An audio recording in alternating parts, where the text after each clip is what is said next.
Bonjour, bonsoir à tous. Une nouvelle victime de l'ultraviolence en Essonne. Un jeune homme de 18 ans est décédé après avoir été roué de coups aux abords de la gare RER d'Évry-Coucouronnes ce lundi 29 septembre, a rapporté le parquet d'Évry. Selon le magistrat, le drame s'est déroulé vers 17h30 lorsque 3 personnes ont violemment battu la victime, originaire de Ris-Orangis, à proximité d'un quai de la gare routière.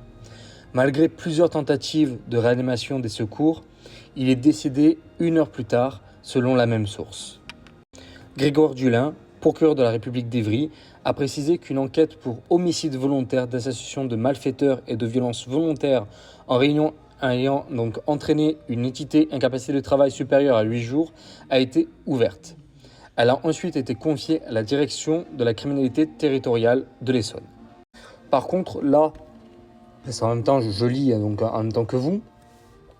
Moi, ce que je ne comprends pas, c'est pourquoi ils ont mis violence volontaire entraîner un ITT. De toute façon, oui, c'est un ITT à vie, là. Donc voilà, c'est meurtre en réunion, homicide volontaire, association de malfaiteurs, oui. Mais je vois pas pourquoi ils rajoutent ITT, en fait. Après, moi, je me connais pas spécialement en droit. Mais c'est vrai que là, c'est une question que je me pose. C'est pourquoi ils ont rajouté ça, alors que la personne, elle est décédée. Voilà, c'est pas qu'elle a des bras cassés, des jambes cassées, et qu'elle va avoir 3, 4, 5, 6 mois de récupération. Là, elle est décédée, donc c'est à vie. Donc je comprends pas pourquoi ils ont mis ITT. Mais bon.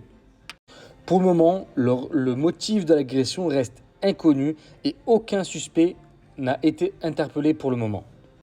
Ce nouveau décès s'ajoute à d'autres morts violentes récentes dans le département, à l'instar de celle de Sekou, 17 ans, poignardé à mort au thorax près de son lycée, en tout cas du lycée Louis Armand, à hier. Un suspect de 19 ans a été mis en examen et placé en détention provisoire 3 jours après les faits. C'est aujourd'hui, malheureusement, on voit la violence. On voit la violence de partout, que ce soit sur des femmes, bien sûr, sur des enfants, bien sûr, et même aujourd'hui sur des hommes. Aujourd'hui, pour peut-être une clope qui n'a pas été donnée, peut-être pour un soi-disant mauvais regard, soi-disant parce que vous habillez pas correctement d'après leur concept et tout cela. Maintenant, à tout moment, vous, vos enfants, votre sœur, votre frère, votre oncle, à tout moment, tout le monde peut mourir. Et aujourd'hui, nous n'avons pas la capacité, nous, citoyens français, de se défendre. Alors oui, pour ceux qui savent se battre, ils peuvent, et encore, parce que je vous rappelle que dans le fait de la légitime défense, c'est très, très compliqué de rester dans le cadre de la légitime défense. Surtout pour ceux et celles qui pratiquent des arts martiaux ou des sports de combat. Voilà. Mais aujourd'hui, moi personnellement, je suis pour, pas tout le monde bien sûr, parce qu'il faudrait des tests, que ce soit psychologie, psychotechnique, tests de tir et tout ça, mais pour qu'en tout cas des personnes puissent s'armer. Nous sommes dans une telle violence qu'aujourd'hui la police, la gendarmerie ne peuvent pas faire face à une telle augmentation de violence. Regardez, même dans les écoles primaires, les collèges, les lycées, aujourd'hui vous avez des problèmes de violence. Alors oui, il y aura sûrement des problèmes par rapport à ce que je propose. Je dis pas le contraire. Mais vous préférez quoi ?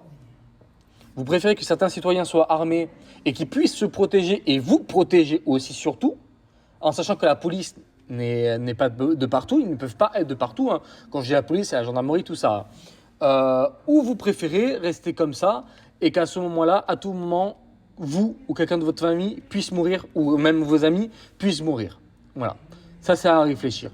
En tout cas, je trouve ça totalement honteux, mais honteux. J'espère que la police ou la gendarmerie qui s'occupe de cette enquête pourra rapidement éclaircir pour l'instant le brouillard de l'enquête qui vient juste de commencer ce lundi. Et qui pourront très vite arrêter les suspects. Et j'espère qu'ils resteront très très très longtemps en prison, malgré qu'on le sait bien malheureusement en France, les personnes ne restent, pour moi, en tout cas pour ce que je pense, pas assez en prison. Et en plus dans des prisons, on leur propose de faire du karting, du poney, qu'on leur propose aussi de faire éventuellement du voyage et tout ça. Enfin bref, hallucinant. Donc n'hésitez pas à commenter, liker, partager, à vous abonner. Je vous remercie, je vous dis à bientôt. Qu'il repose en paix. soutien à la famille et courage aux policiers.